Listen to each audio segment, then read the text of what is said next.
নমস্কার বন্ধুরা, আজকে আমি তোমাদের সঙ্গে মাছের ডিমের পাতুরি রেসিপি শেয়ার করব। তার জন্য প্রথমে লাগবে কলা পাতা।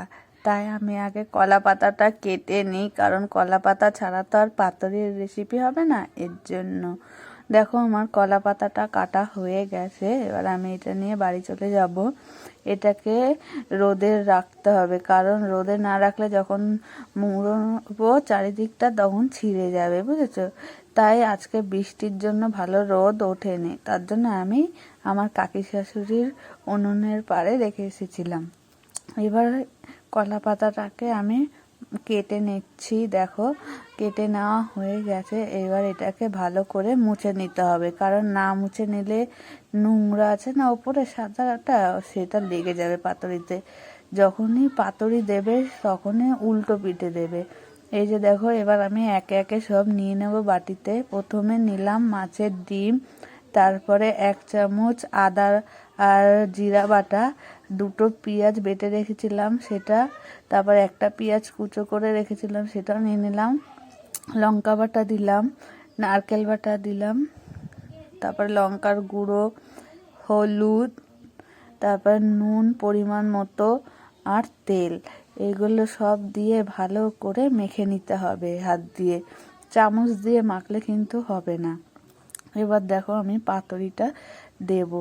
এইভাবে উল্টো পিঠে পাতুরিটা নিয়ে নিতে হবে, তারপরে চারিদিকটা মুড়োতে হবে। না মুড়লে কিন্তু দুই পাশে তাহলে সব বেরিয়ে যাবে। তার জন্য আগে আমি পাতুরির দুই পাশটা মুড়িয়ে নিলাম, তারপর পেছন দিক থেকে মুড়বো। দেখো আমার মুড়ানো হয়ে যাচ্ছে। এবার আমার পাতুরি তৈরি। দেখেছো, এইভাবে পাতুরি তৈরি হয়ে গেছে আমার। এইবার আমি উনুনটা ধরিয়ে নেব, কারণ গ্যাসে করলে পুড়ে যেত, ভালো সিদ্ধ হতো না, রসটাও টানতো না। তার জন্য আমি কাঠে করব। আর আজকে দেখো এত বৃষ্টি হচ্ছে, কি বলবো তোমাদের। তার জন্য চারিদিক অন্ধকার আর অন্ধকার। এর জন্য আমি চার্জার লাইট নিয়ে এসেছি ওইখানে। তাও তোমরা অল্প একটু আলো পাচ্ছ, বেশি আলো দেখানো যাচ্ছে না। এর জন্য ভালো করে কিছু মনে করো না, কারণ বৃষ্টি হচ্ছে না, এর জন্য। দেখো কি বৃষ্টি, কি বৃষ্টি আর অন্ধকার।